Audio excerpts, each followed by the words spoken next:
எல்லாருக்கும் வணக்கம். நான் உங்கள் அர்ச்சனா தாமரைக்கணி. நான் இப்போ உங்களுக்கு சொல்ல போறது நம்ம முருகனை பத்தி தான். முருகன்னா சும்மாவா, அதுவும் ஆனந்த முருகனாச்சே. ஆனந்த முருகனா அது எங்க இருக்குன்னு தானே கேக்குறீங்க. அது வந்து ஹலசூருன்ற இடத்துல பெங்களூர்ல இருக்கு. இந்த கோவில்ல முருக சக்தி அதிகமா இருக்குன்னு சொல்றாங்க. அது மட்டும் இல்லைங்க, மைசூர் மகாராஜா ஃபேமிலியில ஒருத்தருக்கு தீராத கண் நோய் இருந்திருக்கு. இங்க வந்து ஆனந்த முருகனை வழிபட்டதுக்கு அப்புறம் தான் அவங்களுக்கு அந்த கண் நோய் நிவர்த்தி ஆயிருக்கு.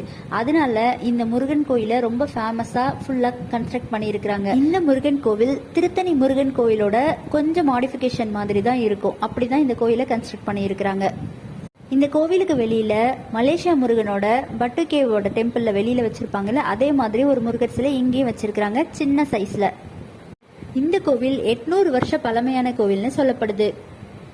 இந்த கோவில்ல நவகிரகங்கள், சச்சிதானந்தர், புரந்தரதாசர், அருணகிரிநாதர் இந்த மாதிரியான எல்லாருடைய சிலைகளும் வைக்கப்பட்டிருக்கு.